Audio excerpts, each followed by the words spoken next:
Hey, what's up? This is Riyad from Coding, and in this video we'll create the user interface of this movie details page. To keep things simple so that you don't get confused with all the MVVM stuff, I have decided to make this page before the paginated homepage.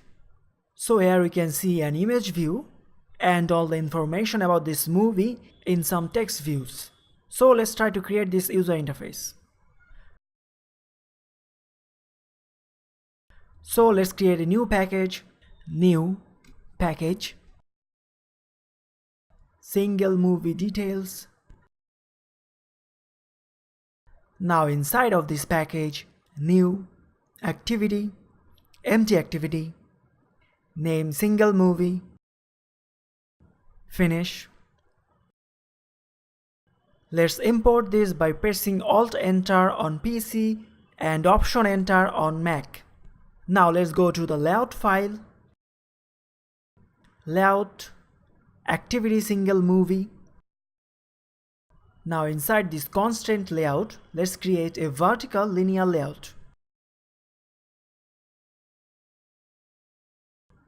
And inside this linear layout, we have a progress bar with ID progress_bar and a text view with ID text_error.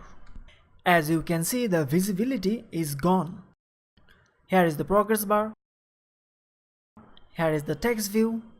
If the data is loading, then we'll show this progress bar, and if there is an error, we'll show this error text view. Now below the text view we have a scroll view, and inside of scroll view we have another vertical linear layout.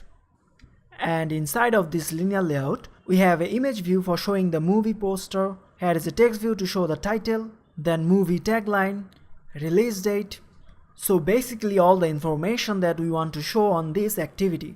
These are all the basics, so I won't go through each one of them. Plus you can get this layout from the project link in the video description.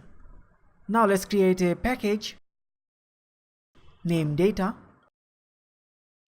and inside data a package named API, another package named repository, and lastly VO or value object. Here we will keep our data or Pojo class.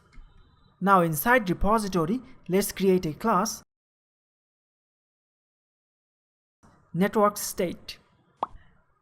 And here we create a type safe enum class status, and it has three status: running, success and failed.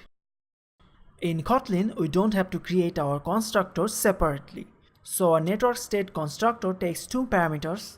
One is type status and another is type string. Now let's create a companion object. We use companion object when we want something to be static. So we can call these three variables without creating an instance of this network state class. And here we are using val. Val is used for non-mutable variables, which means we can't change the variable. We can also use var. Var is used for mutable variables, which means we can change it later. But here we'll be using val.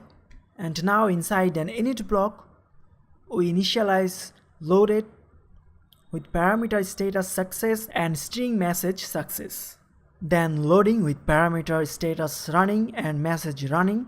And lastly error with parameter status failed and message something went wrong.